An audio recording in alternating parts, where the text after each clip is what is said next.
10ാം class വളരെ ടഫാണ്. കുറേ പഠിക്കാനുണ്ടാവും. ഇങ്ങനെയാണ് നിങ്ങൾ വിചാരിച്ചു വെച്ചത് എന്നുണ്ടെങ്കിൽ അത് തീർത്തും ഒരു തെറ്റായ കാര്യമാണ്. ഈ 10th ആണ് നിങ്ങളുടെ ജീവിതത്തിലെ ഗോൾഡൻ മൊമെൻറ്റ്സ്. നിങ്ങളുടെ ജീവിതത്തിലെ ഏറ്റവും മനോഹരമായ നിമിഷങ്ങൾ. ഈ 10ലെ മാർക്സാണ് നിങ്ങളുടെ ജീവിതത്തിൽ ഒരു നാഴികക്കല്ലാവാൻ പോകുന്നത്. നിങ്ങൾക്കൊരു പക്ഷേ നിങ്ങളുടെ 8ത്തിലോ 7ത്തിലോ മാർക്കൊന്നും ഓർമ്മ ഉണ്ടായില്ല. നിങ്ങൾ ഇതുവരെ പഠിച്ചു എന്നതിന് പ്രത്യേകിച്ച് ഒരു പ്രൂഫും ഇല്ല. എന്നാൽ 10th നിങ്ങളുടെ ജീവിതത്തിൽ ആദ്യമായി ഒരു പബ്ലിക് എക്സാം എഴുതാൻ പോവുകയാണ്. നിങ്ങൾ 10 വരെ പഠിച്ചതിന് നിങ്ങളുടെ ഫോട്ടോ വെച്ച് നിങ്ങളുടെ മാർക്ക് എഴുതി ഒരു SSLC സർട്ടിഫിക്കറ്റ് തരാൻ പോവുകയാണ്. ഇതെല്ലാം നടക്കുന്നത് 10ാം ക്ലാസ്സിലാണ്. അതുകൊണ്ടാണ് 10ാം ക്ലാസ് ഒരു നാഴികക്കല്ലാണെന്ന് ഞാൻ പറയാൻ കാരണം. ഓക്കെ, അപ്പോൾ 10ാം ക്ലാസ് എത്രത്തോളം ഇമ്പോർട്ടൻ്റ് ആണെന്ന് മനസ്സിലായല്ലോ. ഇനി 10ത്തിലേക്ക് പോകുമ്പോൾ നമ്മൾ എല്ലാവരും ചെയ്യുന്ന 5 മിസ്റ്റേക്സ് ആണ് പറയാൻ പോകുന്നത്.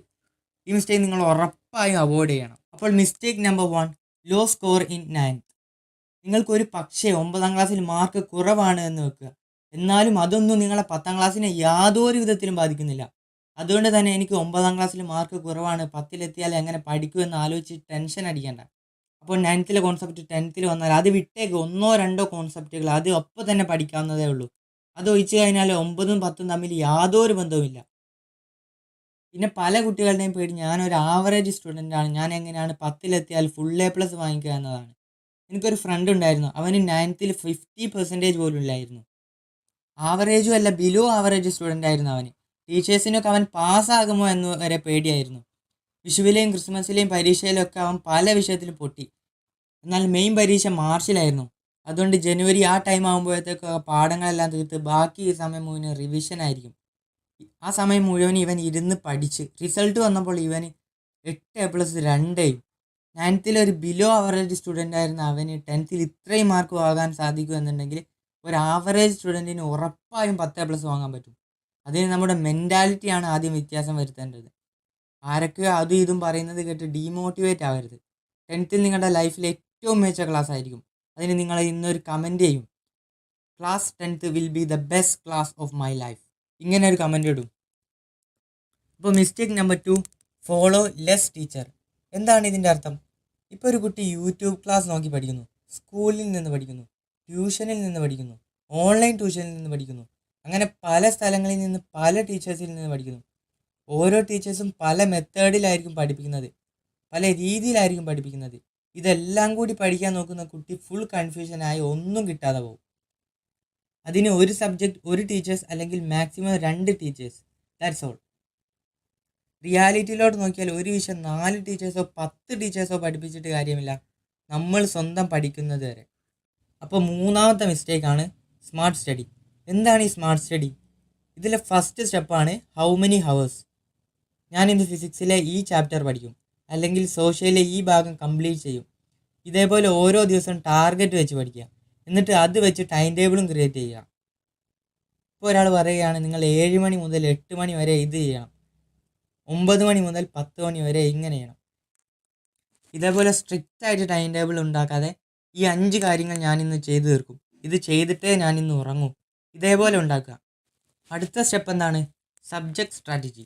ഞാനിന്ന് ഫിസിക്സ് പഠിക്കും, എങ്ങനെ പഠിക്കും? അല്ലെങ്കിൽ ഞാനിന്ന് കെമിസ്ട്രി പഠിക്കും, എവിടെ നോക്കി പഠിക്കും? ഏത് ചാനലിൽ നോക്കി പഠിക്കും? ഇതൊക്കെ തീരുമാനിക്കുക. ഈ ഒരു കാര്യം വളരെ ഇമ്പോർട്ടൻ്റ് ആണ്. ഇനി ലാസ്റ്റ് സ്റ്റെപ്പാണ് റിവിഷൻ. ഈ റിവിഷൻ വളരെ ഇമ്പോർട്ടൻ്റ് ആണ്. നിങ്ങളുടെ സീനിയേഴ്സിനോടൊക്കെ ചോദിച്ചാൽ മതി, അവർ പറഞ്ഞത് ഈ റിവിഷൻ എത്രത്തോളം ഇമ്പോർട്ടൻ്റ് ആണ് എന്നത്. എങ്ങനെയാണ് ഈ റിവിഷൻ ചെയ്യുക? സ്കൂളിൽ പഠിച്ചത് ട്യൂഷൻ സെൻറ്ററിൽ പഠിച്ചതും ഒക്കെ വീട്ടിൽ വന്ന് ജസ്റ്റ് ഒന്ന് മറിച്ച് വെക്കുക. വെറും 10 മിനിറ്റ് മാത്രമേ എടുക്കുള്ളൂ. ഇതാണ് 3ാമത്തെ മിസ്റ്റേക്ക്. ഇനി 4ാമത്തേതിലോട്ട് പോകാം. Mistake number 4, writing practice. നമുക്കൊരു കോൺസെപ്റ്റ് എത്രയൊക്കെ അറിയാമെന്നുണ്ടെങ്കിൽ അത് പേപ്പറിൽ എഴുതാൻ അറിയില്ല എന്നാണെങ്കിൽ അതിലൊരു കാര്യവുമില്ല. പഠിക്കുക എന്നത് എത്രത്തോളം ഇമ്പോർട്ടൻ്റ് ആണോ അത്രയും ഇമ്പോർട്ടൻ്റ് ആണ് എഴുതി പഠിക്കുക എന്നത്. ഒരാൾക്ക് നന്നായി പഠിക്കാനുള്ള കഴിവുണ്ട്. എത്ര ടഫായിട്ടുള്ള കോൺസെപ്റ്റ് അത് മനസ്സിലാക്കാൻ പറ്റും. എത്ര വലിയ കുറിപ്പാണെങ്കിൽ അവനത് കാണാതെ പഠിക്കും. പക്ഷെ അവൻ എഴുതുന്നതിന് മുഴുവനും സ്പെല്ലിംഗ് മിസ്റ്റേക്കാണ്, അല്ലെങ്കിൽ അവൻ്റെ ഹാൻഡ് റൈറ്റ് ആർക്കും മനസ്സിലാവില്ല. അങ്ങനെയാണെങ്കിൽ അവൻ പഠിക്കുന്നതിൽ എന്തെങ്കിലും കാര്യമുണ്ടോ? ഇല്ല. അതുകൊണ്ട് നമ്മൾ നമ്മുടെ ഹാൻഡ് റൈറ്റിംഗ് എപ്പോഴും നന്നാക്കാൻ നോക്കുക. നമ്മൾ എഴുതുന്നത് നമ്മൾക്ക് മാത്രമല്ല മറ്റൊരാൾക്ക് മനസ്സിലാവുന്നുണ്ട് എന്ന് ഉറപ്പ് വരുത്തുക. നമ്മുടെ പബ്ലിക് എക്സാമിലൊക്കെ ഹാൻഡ് റൈറ്റിംഗ് മോശമാണെങ്കിൽ നമുക്ക് കിട്ടേണ്ട മാർക്ക് കിട്ടില്ല. അതുകൊണ്ട് നമുക്ക് ഇഷ്ടപ്പെട്ട ഒരു പേന എടുത്ത് ബ്ലൂവോ അല്ലെങ്കിൽ ബ്ലാക്കോ ഇങ്ക് സെലക്ട് ചെയ്ത് നന്നായി എഴുതി പ്രാക്ടീസ് ചെയ്യുക.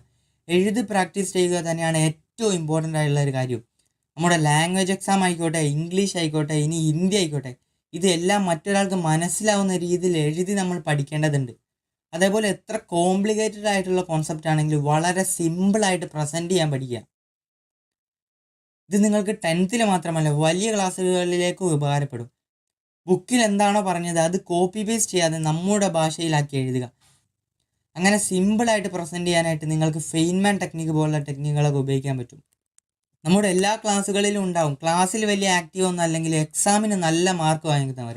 അവരുടെയൊക്കെ ഒരു മേജർ കഴിവാണ് ആൻസർ കുറേയൊന്നും അറിയില്ലെങ്കിലും അറിയാവുന്നത് പേപ്പർ നോക്കുന്ന ടീച്ചറിന് മനസ്സിലാവുന്ന രീതിയിൽ പ്രസൻറ്റ് ചെയ്യാനുള്ള കഴിവ്. ആ ഒരു കഴിവാണ് ഇവിടെ പലർക്കും ഇല്ലാത്തതും. പലർക്കും അവർക്ക് നല്ല മാർക്ക് വാങ്ങാൻ കപ്പാസിറ്റി ഉണ്ടായിട്ടും അതിൽ നിന്നും അവരെ പിൻവലിക്കുന്നത് ഇതേ കാരണം തന്നെയാണ്. ഇതേപോലെ തന്നെ വളരെ ഇമ്പോർട്ടൻ്റ് ആയതും എന്നാൽ ആരും അത്ര ശ്രദ്ധിക്കാത്തതുമായ ഒരു ഭാഗമാണ് കാൽക്കുലേഷൻ. 10th ക്ലാസ്സിൽ നോക്കുകയാണെങ്കിൽ മാത്സിലുണ്ട് പല ഇക്വേഷൻസും കാൽക്കുലേഷൻസും, അതേപോലെ ഫിസിക്സിലുണ്ട് ഇക്വേഷൻസും കാൽക്കുലേഷൻസും, അതേപോലെ കെമിസ്ട്രിയിലുണ്ട് ചെറിയ രീതിയിൽ ഇക്വേഷൻസും കാൽക്കുലേഷൻസും. അപ്പോൾ എഴുതി പ്രാക്ടീസ് ചെയ്യുന്നതോടൊപ്പം ചെറിയ രീതിയിൽ കാൽക്കുലേഷൻസും എല്ലാം നമ്മൾ പ്രാക്ടീസ് ചെയ്യേണ്ടതുണ്ട്. ഇനി ലാസ്റ്റ് മിസ്റ്റേക്കാണ് സി റൂൾ. ഈ ഒരു മിസ്റ്റേക്ക് നിങ്ങൾ ഉൾപ്പെടെ എല്ലാവരും ചെയ്യുന്ന ഒരു മിസ്റ്റേക്കാണ്. ഈ ഒരു മിസ്റ്റേക്ക് മാത്രം മാറ്റിയാൽ നിങ്ങൾക്ക് 10th നിങ്ങളുടെ ബെസ്റ്റ് മാർക്ക് വാങ്ങാൻ പറ്റും. എല്ലാവരും ചെയ്യുന്ന ഒരു കാര്യമാണ് 10th ക്ലാസ് തുടങ്ങിയ ഉടനെ നല്ല രീതിയിൽ പഠിക്കും. ഭയങ്കര മോട്ടിവേഷനൊക്കെ ആയിരിക്കും. ഇതൊരു മാസമൊക്കെ ഉണ്ടാവും. പിന്നെ ഈ മോട്ടിവേഷൻ മെല്ലെ മെല്ലെ കുറഞ്ഞു വരും. പിന്നെ അത് തീരെ ഇല്ലാതാവും. നിങ്ങൾ മനസ്സിലാക്കണം, ഇത് വലിയൊരു മിസ്റ്റേക്കാണ്. ഇവിടെയാണ് നമ്മുടെ സി റൂൾ വരുന്നത്, കൺസിസ്റ്റൻസി റൂൾ. കൺസിസ്റ്റൻസി റൂൾ എന്ന് പറയുന്നത് എല്ലാ ദിവസവും കുറച്ചെങ്കിലും പഠിക്കണം. ഇത് കുറേയൊന്നും പഠിക്കാനുണ്ടാവില്ല. ഓരോ ദിവസം എടുക്കുന്നത് അന്നന്ന് പഠിക്കുന്നതിനാണ് കൺസിസ്റ്റൻസി എന്ന് പറയുന്നത്. കൂടുതൽ ആളുകളും ചെയ്യുന്ന ഒരു മിസ്റ്റേക്കാണ്, ആദ്യമൊക്കെ നല്ല രീതിയിൽ പോകും, പിന്നെ അത് കുറഞ്ഞ് തീരെ ഇല്ലാതാവും. പിന്നെ ഇവർക്ക് പഠിക്കണം എന്നൊക്കെ ചിന്ത വരുന്നത് മോഡൽ എക്സാമിൻ്റെ ആ ഒരു സമയത്തൊക്കെ ആയിരിക്കും. അപ്പോഴേക്കും കാര്യങ്ങൾ ഏകദേശം കയ്യിൽ നിന്ന് പോയിട്ടുണ്ടാവും. പിന്നെ നഷ്ടപ്പെട്ട സമയങ്ങൾ തിരിച്ചു കിട്ടുകയുമില്ല. നിങ്ങൾ എൻജോയ് ചെയ്യണം, ഉറപ്പായി എൻജോയ് ചെയ്യണം. ഞാൻ പറഞ്ഞില്ലേ, നിങ്ങളുടെ ജീവിതത്തിലെ ഗോൾഡൻ മൂമെൻറ്റ്സ് ആണിത്. എന്നാൽ ആ സമയത്ത് കൺസിസ്റ്റൻസി കൈവിട്ട് പോകാതെ എൻജോയ്മെൻറ്റ് ഇടയിലും പഠിക്കാനുള്ളത് പഠിക്കണം. അതേപോലെ പഠിക്കുമ്പോൾ മാക്സിമം ഡിസ്ട്രാക്ഷൻസ് ഒഴിവാക്കുക. പഠിക്കുമ്പോൾ ഇൻസ്റ്റഗ്രാം നോക്കുക അല്ലെങ്കിൽ ഏതെങ്കിലും ഗെയിം കളിക്കുക, അത് പാടില്ല. നമ്മൾ 1 മണിക്കൂറാണ് പഠിക്കുന്നത് എന്നുണ്ടെങ്കിൽ ആ സമയം ഫുൾ ഫോക്കസോട് കൂടി പഠിക്കാൻ ശ്രമിക്കുക. ഫ്രണ്ട്സ്, നിങ്ങളുടെ ലൈഫിൽ ഏറ്റവും ഇമ്പോർട്ടൻ്റ് ആയിട്ടുള്ള ഒരു സമയമാണ് കടന്നു വരുന്നത്. ഇനി വരുന്ന ജീവിതത്തിൽ എല്ലായ്പ്പോഴും ഓർക്കുന്ന ഗ്രേഡ്സ് ആണ് 10th വരുന്നത്. നിങ്ങൾക്ക് നിങ്ങളുടെ പാരൻസിനെ പ്രൂവ് ചെയ്ത് കൊടുക്കണം, നിങ്ങളുടെ റിലേറ്റീവ്സിനെ പ്രൂവ് ചെയ്ത് കൊടുക്കണം. എല്ലാത്തിനുപരി നിങ്ങൾ നിങ്ങളെ തന്നെ പ്രൂവ് ചെയ്യണം. എന്നെക്കൊണ്ട് പറ്റും, എന്നെക്കൊണ്ട് 10 A+ വാങ്ങാൻ പറ്റും. അതിനുവേണ്ടി ഹാർഡ് വർക്ക് ചെയ്യാൻ തയ്യാറാവണം, കഷ്ടപ്പെടാൻ തയ്യാറാവണം. അപ്പോൾ ഓക്കെ ഫ്രണ്ട്സ്, നിങ്ങളുടെ 10th നിങ്ങൾക്ക് എല്ലാവിധ സഹായത്തിനും ഞാനിവിടെ ഉണ്ട്. 10th കഴിഞ്ഞ് എനിക്കറിയാം നിങ്ങൾക്ക് എന്താണ് വേണ്ടത് എന്ന്. അപ്പോൾ ഈ ചാനൽ സബ്സ്ക്രൈബ് ചെയ്യാൻ മറക്കരുത്. Okay, bye guys.